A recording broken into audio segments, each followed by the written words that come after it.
Good evening. This is day 2 at the IFA 2013 in Copenhagen. Today was the first day of the technical sessions, and the first scientific subjects that got discussed was taxation of foreign passive income. There was an interesting debate on how the policy has evolved and what are the key objectives behind taxing foreign passive incomes of multinationals. While the chief objective has been anti-deferral, but it also seeks to address several other aspects of abuse of international tax. In the Indian context, CFC is the only law which is on the anvil, which is sought to be introduced through the Direct Taxes Code, but is not yet in the law. And we are expecting similar debate to rage up when the DTC gets passed. What got discussed today was that several countries have different approaches to taxing foreign passive income. And many of them tax based on the entity, or some of them tax based on the transactions undertaken by multinationals.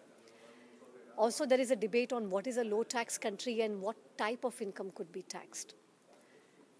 Apart from CFC, there are several countries which have also introduced general and specific anti-avoidance law to check treaty abuse. The IFA today also discussed several other topics, such as cross-border loss utilization, cross-border short-term deputation of employees, as well as tax policy changes due to climate change. On the cross-border utilization, there is a limited application in the Indian context yet, though it will soon become relevant when we allow tax consolidation. In the context of short-term duration of employment, there was a debate on whether or not or how to construe employment.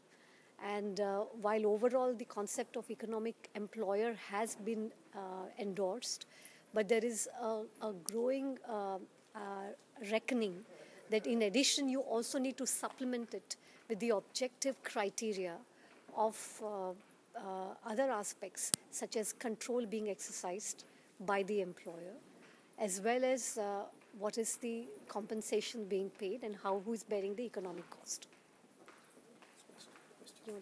Yeah.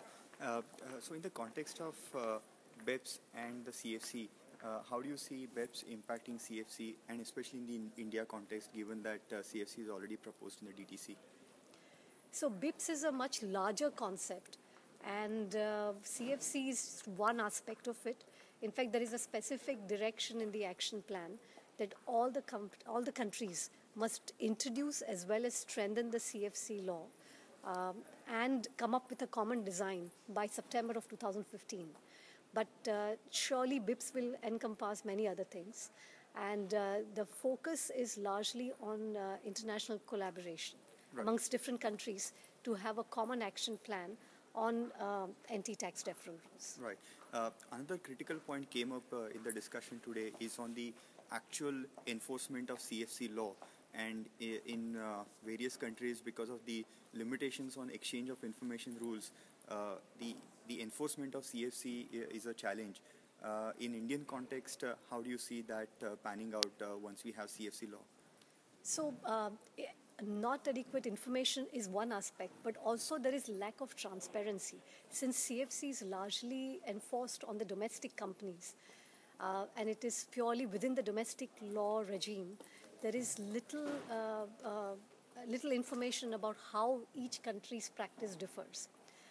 In addition, as far as the exchange of information is concerned, India is now already including the exchange of information provisions in several of its treaties.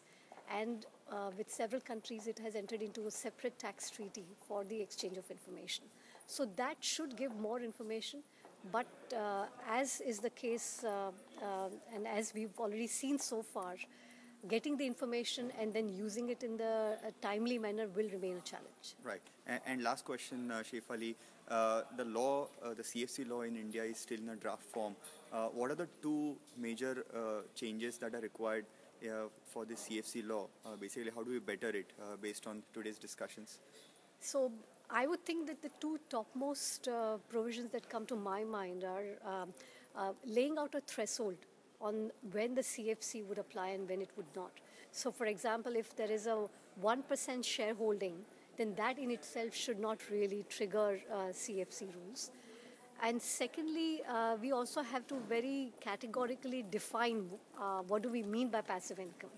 So whereas currently there was some doubt about whether if it's an investment activity, whether the investment management related income could be also treated as passive income or not.